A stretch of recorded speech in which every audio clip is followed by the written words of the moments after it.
Hello guys and welcome back. Today I'm doing something completely new for my channel. If you guys did not already know, there's an amazing community made comic. It's a more gritty story set in the Borderlands universe that follows a claptrap that survived when all the other ones were killed. And it's a really cool story that is in no way affiliated with Gearbox Software or Borderlands technically. So who created it? The artist was Evgeny Shantarin, or Ravel on DeviantArt, and the writer was Daniil Sokolov, or Snudrid on DeviantArt. Link to both their pages down in the description. Now, they are both Russian, so the original translation was in Russian, but was then translated by Barya, or Carmarol.p on DeviantArt. So if you want to read it for yourself, link will be in the description to the English and Russian version. So with that, let me just say this is a mature story with graphic violence and language, so viewer discretion is advised if you don't want to see that. After all these days, now, I can finally think about what happened to me, and damn, I'm the last claptrap left. I'm hiding in the storeroom with a heap of my own trash, and I'm afraid to stick my camera outside. How did I come to this? The day started as usual, the hot wasteland under the scorching sun. Some random raiders are madly scurrying around for searching of lucre.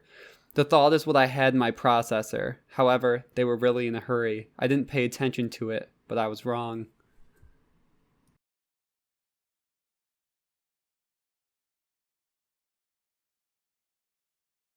My home, the Firestone. The city was bombed by Hyperion shells, the once thriving paradise for mercs. The oasis of peace in the desert of chaos turned into a terrible hell tasting of rust and gore. A squad of loathers against a handful of scumbags defending their homes. The battle outcome was obvious, cruel, and inescapable. Everything happened too fast, only corpses scattered around the place. Loathers worked by the main entrance, so I had to use my personal loophole. I had to get home quickly and unnoticed. At that point, my processor still was calculating hope. I remember how much this guy loved his box. He never left it. It became my shelter for some time. I merged into the terrain, became one with the box, began to think and act like the box. Dr. Zed's house was empty, as all those surrounded it. They didn't notice this tattered piece of carton. Stupid tin cans. My genius always surpassed these toasters. Thank you, one-eyed friend. Even after your death, you've rescued me. The door wasn't broken, the house was intact. Indescribable luck, so I thought. What on earth is happening here? Attention, Hyperion Company is not responsible for the injuries and limbs lost during the move to the more comfortable specialty adjusted camp. We assure that our company cares about its clients. Thank you. Someone has broken into my house and turned everything upside down thoroughly, but I was worried by something completely different. Darling, do you hear me? Where are you? Oh my god. I was desperate, infuriated. They took away my shiny, my treasure, took my precious, my beloved microwave. They don't work cleanly here on Pandora, and the thief must have left at least some evidence. I calmed down and began to analyze. Fingerprints, analysis, human DNA, glove particles. Someone has left fingerprints, so it means that not only Hyperion robots were here, but also human mercs. Have they really sent people? And if so, why did they take the microwave? Preparing to investigate further, I wandered off in my thoughts. Pored over every reason possible, and when I looked through all recordings of the last day, I understood. Those raiders in the wasteland that raced past me, they knew about the assault, even if they didn't take part in it. When I get out of the cleaning zone, I went to the wasteland. It's a hell of a dangerous place, but where else should I start my search? Congrats, bro. For the first time you fired a self-homing gun without missing. I'll check. We need the hardware and the operating system in service, not the AI. It's still running.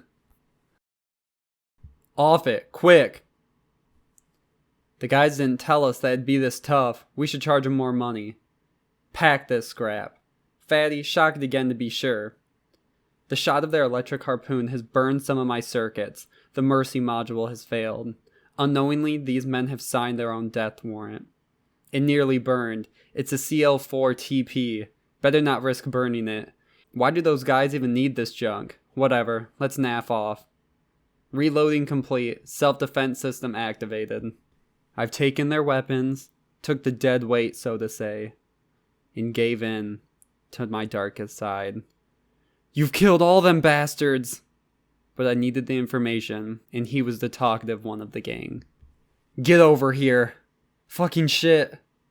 I hope you're not an idiot and will tell me to whom you are going to take me. I don't know, really. Fatty knew. He took the order. You don't understand the current situation, I guess. In your situation, you will likely lose some limbs before you end up as skag food. I swear, I only saw them. They can approach the teleport and disappear, with the microwave mounted on top. I hope you're not lying. Hello, friend. You're also a teleport, right? So you must know who went where. Everyone is using teleports, is it not? According to the regulations of the Hyperion Company, teleportation in new use stations must not divulge the destination or location of people and other objects using services of the company. For detailed explanations, please consult the chief architect. Bring me there, then.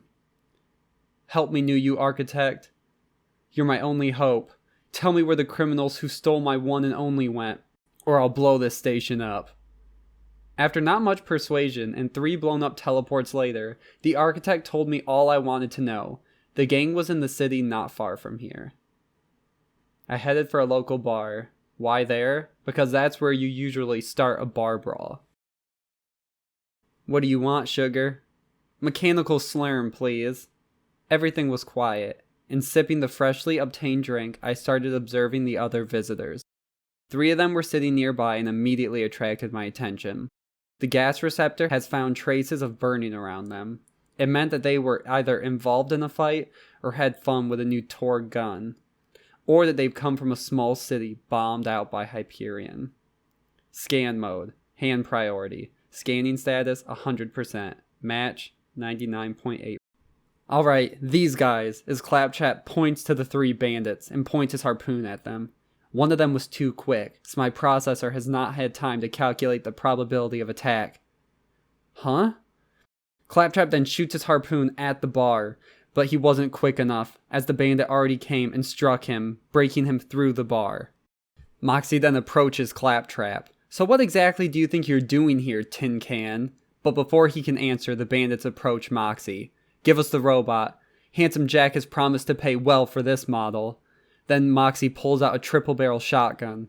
After all you've done to my bar, I think you should get some compensation. What the hell does this mean? It's a joke. He said that if you won't give us the goddamn piece of scrap, he will shoot you. Shut up. Claptrap then gets up. I dare to interrupt you. It seems that you're talking about me. The bandits respond. It's come to its senses. Don't lose sight of it. Narrow room. Several first-class shooters were aiming at me. The situation was hopeless, but I tried to break free. It seems I have to go now. Then Claptrap shoots his grappling hook up into the ceiling and is pulled away by it as a firefight starts between Moxie and the bandits. Idiots, you can't even hit it! As Moxie works alongside with the bandits shooting at the Claptrap till they eventually bust his grappling hook line. He's also electrocuted as Claptrap falls to the floor. The fat bandit gets him. Gotcha, you bastard. Not so fast, Fats. Didn't you say something about a reward? Then Moxie open fires on the bandits. Mother. Moxie, now using a pistol, is pushing back the remaining bandits. You came to my bar, smashed it, didn't leave any tips and vanished? Oh, you've made a big mistake.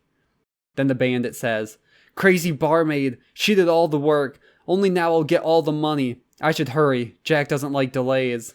She won't chase me though. All those streets, will she? Moxie then is out in the street, holding the rocket launcher. Rocket launcher? Moxie then preps her triple barrel rocket launcher and fires all 3 shells at the getaway car of the bandits. They don't escape it. Yes, he took me away. Even if you are the toughest brute of the universe, here on Pandora you will find someone worse. Why did they search me? What did they want? Why did they take my microwave? All these questions could as well stay unanswered. The electric charge that caught me has almost burned all my circuits. I've thought myself doomed. And just like that, that is the end of the story. Huge shout out to Evgeny and Daniil for writing and making an amazing art and story. I'm a huge fan of this, and I definitely recommend you guys check them out and support them and say how much you love the story. Thank you guys so much for watching. Like, comment, subscribe, and see you guys in the next one.